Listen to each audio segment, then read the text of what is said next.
खुद को इतना सरल मत बनाइए कि हर कोई आपका इस्तेमाल कर ले, क्योंकि जिन तारों में करंट नहीं होता उन पर लोग कपड़े सुखा दिया करते हैं। दोस्तों, मेहनत लगती है सपनों को सच बनाने में, हौसला लगता है बुलंदियों को पाने में, बरसों लगते हैं जिंदगी बनाने में, और फिर भी जिंदगी कम पड़ती है प्यार भरे रिश्ते निभाने में। गुड मॉर्निंग, सुप्रभात, नमस्कार, सत श्री अकाल और आदाब। दोस्तों, यह है आपका अपना प्रिय आरजे आदि कश्यप मुंबई का मानुस, और आपके लिए लेकर आया है आपका मनपसंद programme positive karma. Episode number है 179 और आज है क्या 4 नवंबर, वेडनेसडे का दिन।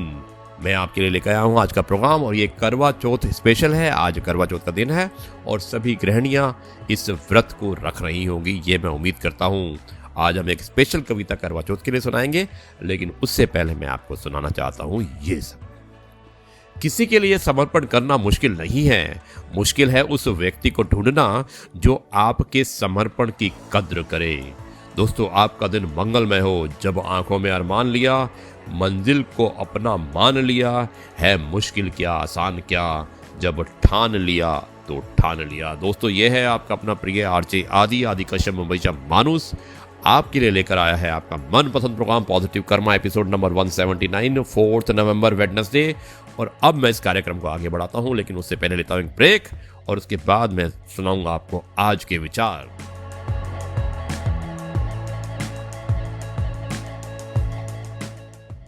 ये दोस्तों, एक बार फिर आपका अपना प्रिय आरजे आदि कश्यप मुंबई का मानुस, और आपके लिए लेकर आया है आपका मनपसंद प्रोग्राम पॉजिटिव कर्मा। मुझे उम्मीद है कि आपको ये प्रोग्राम पसंद आ रहे होंगे। आज है हमारा एपिसोड नंबर 179। मैं अब सुनाता हूँ आपको आज का विचार, और मुझे उम्मीद है कि यह आज का विचार आपको पसंद आएगा। आज के विचार का शीर्षक है गुरु का आशीर्वाद। एक बार स्वामी विवेकानंद जी किसी स्थान पर प्रवचन दे रहे थे। श्रोताओं के बीच एक मंजा हुआ चित्रकार भी बैठा हुआ था। उसे व्याख्यान देते हुए स्वामी जी अत्यंत ओजस्वी लगे, इतनी अधिक और इतने अधिक कि वह अपनी डायरी के एक पृष्ठ पर उनका रेखा चित्र बनाने लगा। प्रवचन समाप्त होते ही उसने वह चित्र स्वामी विवेकानंद जी को दिखाया। चित्र देखते ही स्वामी जी हतप्रभ हो गए। पूछ बैठे, यह मंच पर ठीक मेरे सिर के पीछे तुमने जो चेहरा बनाया है, जानते हो यह किसका है? चित्रकार बोला, नहीं तो, पर पूरे व्याख्यान के दौरान मुझे यह चेहरा ठीक आपके पीछे झिलमिलाता दिखाई देता रहा। यह सुनते ही स्वामी विवेकानंद जी भावुक हो उठे। रूंधे हुए कंठ से बोले, धन्य है तुम्हारी आंखें, तुमने आज साक्षात मेरे गुरुदेव श्री रामकृष्ण परमहंस जी के दर्शन किए।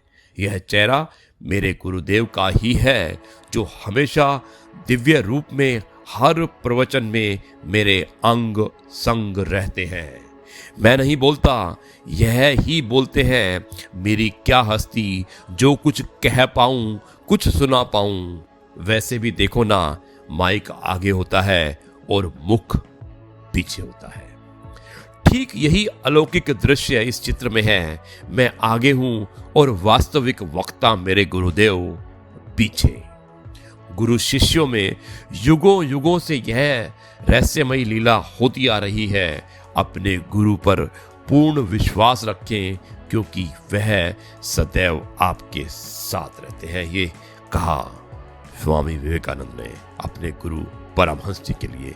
दोस्तों, कैसा लगा आज का विचार, आप मुझे जरूर बताइएगा। यह है आपका अपना प्रिय आरजे आदि कश्यप मुंबई का मानुस, और आपके लिए लेकर आया है आपका मनपसंद प्रोग्राम पॉजिटिव कर्मा।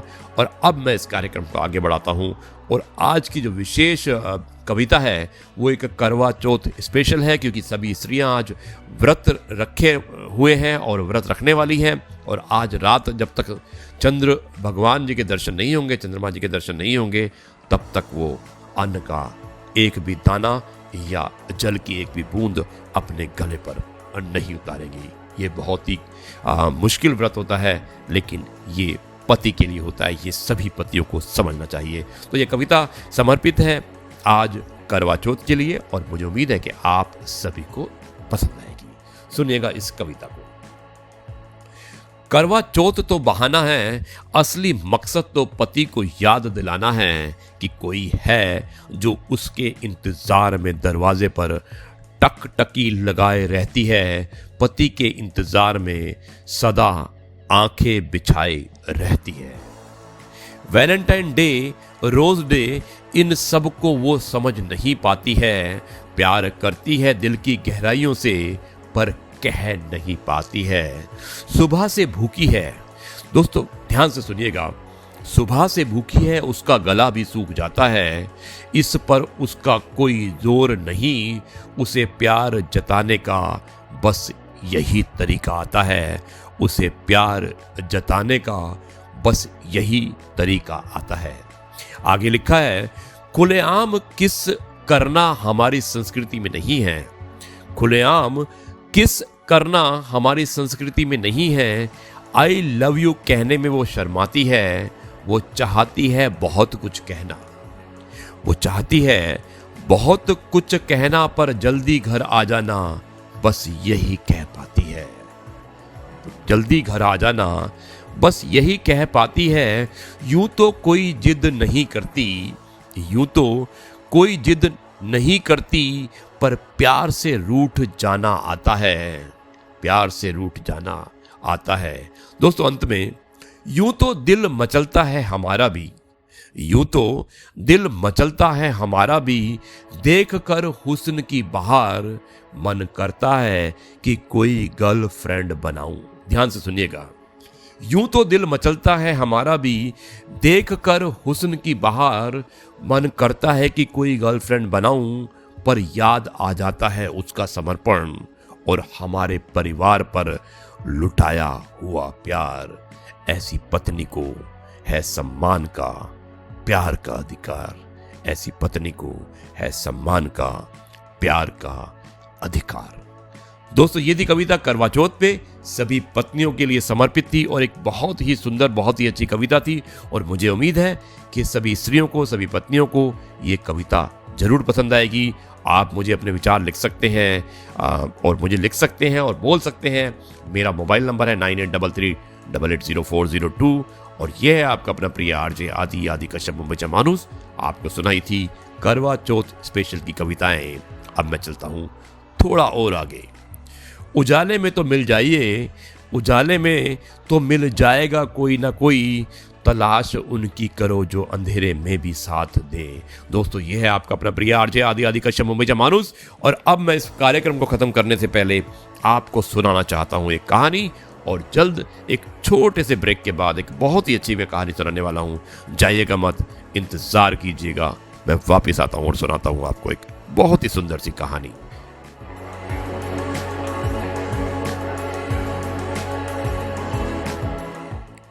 दोस्तों एक बार फिर आपका अपना प्रिय आरजे आदि कश्यप मुंबई मानुस और इस प्रोग्राम, इस एपिसोड जो कि 179 है, इसके आखिरी चरण में आपको एक कहानी सुनाना चाहता है। और कहानी का शीर्षक है जब बच्ची को चमत्कार ने बताया।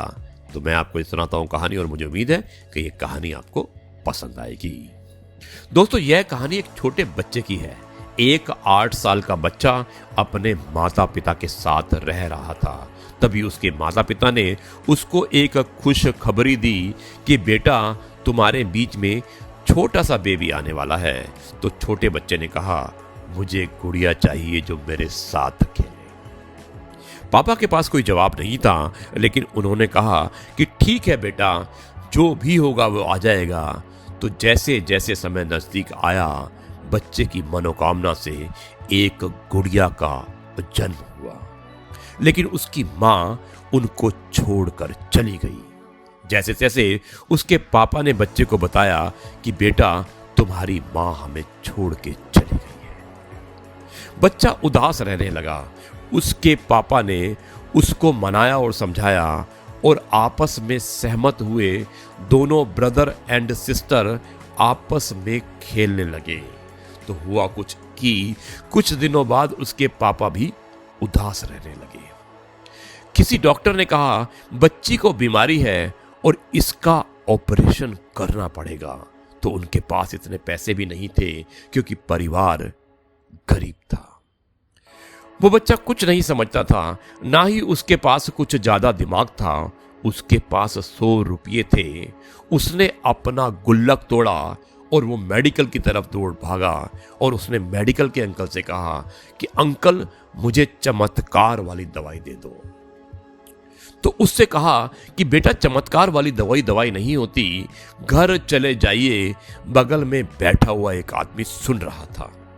उसने कहा कि ठीक है, ये बच्चा कह रहा है तो इसकी बात सुनते हैं और एक बार चलते हैं।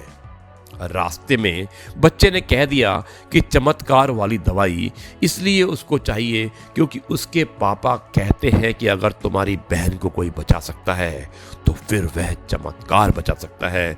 इसलिए उस आदमी ने उस पर भरोसा किया कि चलिए एक बार घर चल कर देखते हैं।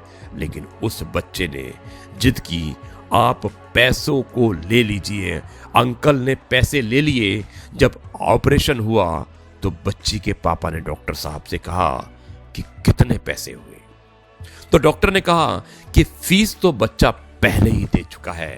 तो दोस्तों, ये कहानी सिखाती है कि आपको जिंदगी में अगर कोई आपको भरोसा है, आप चाहते हो कि कोई चमत्कार आपकी मदद कर सकता है, तो भरोसा रखिए दोस्त, भरोसा रखिए। विश्वास पर दुनिया टिकी है। और आशा करता हूं कि ये कहानी आपको पसंद आई होगी। और आपको कहानी कैसी लगी आप मुझे जरूर लिखिएगा। ये है आपका अपना प्रिय आरजे आदि कश्यप मुंबईचा माणूस, और आपके लिए लेकर आया था आपका मनपसंद programme positive karma, episode number 179। 4 नवंबर आज करवा चौथ का दिन है और आप सभी अपने परिवार के साथ इस व्रत को और इस फेस्टिवल को मनाइएगा।